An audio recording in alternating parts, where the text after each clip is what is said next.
বিসমিল্লাহির রহমানির রহিম। আসসালামু আলাইকুম দর্শকবৃন্দ, কেমন আছেন? আশা করি ভালো আছেন। আমিও ভালো আছি। এই যে বাজার গুছাচ্ছে আমার মুরগি। দেখেন আমার মুরগি কিভাবে বাজারগুলো গুছিয়ে নিচ্ছে। সে ঠিকঠাক মতো কি আনছে না আনছে এগুলো দেখে নিচ্ছে আর কি। তো চলেন রান্নায় যাই। সকালবেলা উঠে আজকে সমস্ত কাজ গুছিয়ে নিলাম, নিয়ে চিংড়ি মাছ দিয়ে পটল রান্না করব। অনেক দিন ধরে খেতে ইচ্ছা হচ্ছিল। আমার মতো কার কার চিংড়ি মাছ দিয়ে পটল খেতে ইচ্ছা হয় বলবেন। আর আমি পেঁয়াজ মরিচ কাটা ছিল, এগুলো বের করে নিয়েছি। আর ঘুম থেকে তো অনেক দেরি করে আজকে উঠছি, শরীরটা বেশি ভালো ছিল না, এই আর কি। তো আমার এই যে রান্না গুছাইতে গুছাইতে আর কি, সব কিছু গুছাইতে গুছাইতে অনেক সময় একটু দেরি হয়ে যায়। আজকে অনেকটাই দেরি হয়ে গেছে, আজান দিয়ে দিচ্ছে। আর একটু চেষ্টা করি সকালে রান্না করার জন্য, সকালে রান্নাটা করে দিলে তাড়াতাড়ি আর কি শেষ হয়ে যায়, বাদ বাকি সময়টুকু একটু রেস্ট নেওয়া যায়। তো চিংড়ি মাছ দিয়ে সুন্দর করে আগে কষিয়ে নেব।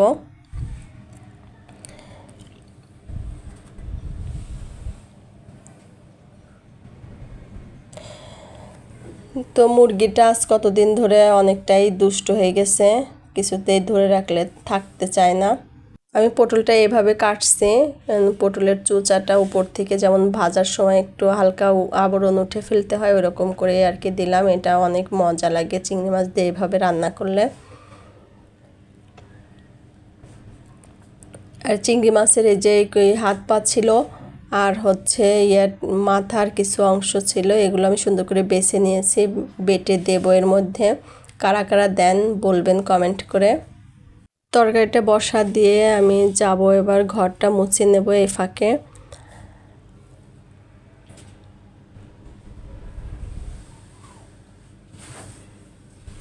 সুন্দর করে কষানো হয়ে গেল, আমি ফাঁকে ঘরটা ঝাড় দিয়ে আসলাম।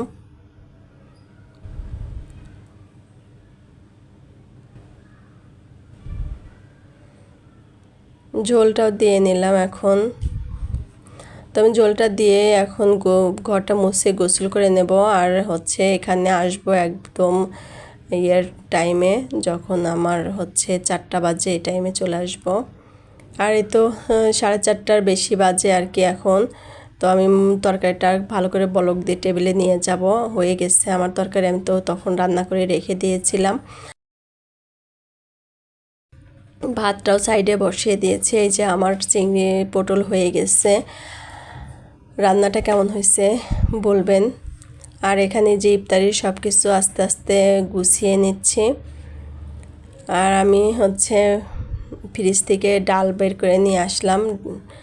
আর এই যে মুরগিটা একাই, মানে আজকে তো হঠাৎ করে বিকেলবেলা ঝড় বৃষ্টি উঠে আসছে, আর মুরগিটা হঠাৎ করে একাই বের হয়ে গেছে ভয়ে।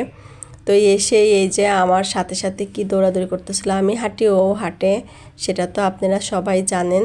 আর কি সুন্দর করে এখানে রেস্ট নিচ্ছিল।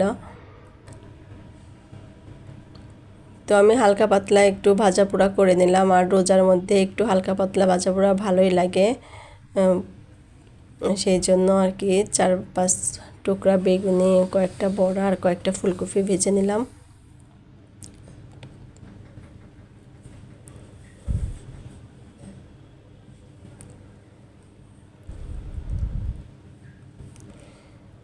এই দেখেন মুরগিটার কি অবস্থা, সারাক্ষণ এই তো এই যে ধরা দিচ্ছে না, একটু ধরে রাখতে চাইলাম তা ধরা দিচ্ছে না।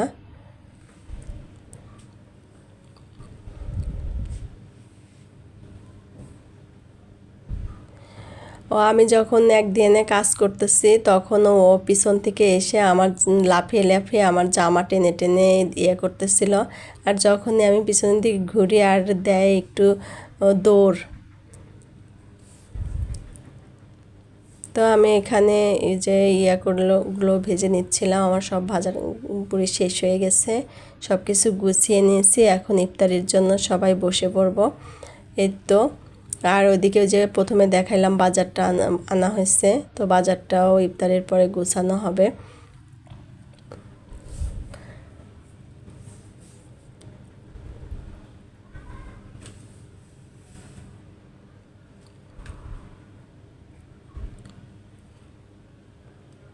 এখানে যে উস্তাবাজি হয়েছে আর হচ্ছে যে টেবিলে আর কি আজকে বেশি কিছু আয়োজন নাই, কারণ হচ্ছে আর এটা হচ্ছে হলুদের শরবত, সেদিন তো আপনাদের বলেছি স্পেশাল শরবত এটা। এখানে আমলকি, হলুদ আর আদা মিশানো আছে, দিয়ে এটা বরফ করে রেখে দেওয়া হয়েছিল, এক টুকরা করে বের করে আর কি শরবত খাওয়া হয়, এর ভিতর চিয়া সিড দেওয়া হয়। আর এই তো আমাদের ঈদের বাজার চলে আসছে, আর এই যে আমার মুরগিটা সুন্দর করে বাজারগুলো দেখে নিচ্ছিল, কে কে আনা হয়েছে না হয়েছে, সুন্দর করে হিসাব নিকাশ করে নিচ্ছিল। তো আপনারা মুরগি পালবেন আর মুরগিকে এভাবে শিখে নেবেন। ভালো থাকবেন, সুস্থ থাকবেন, আমার চ্যানেলের সাথেই থাকবেন। আল্লাহ হাফেজ।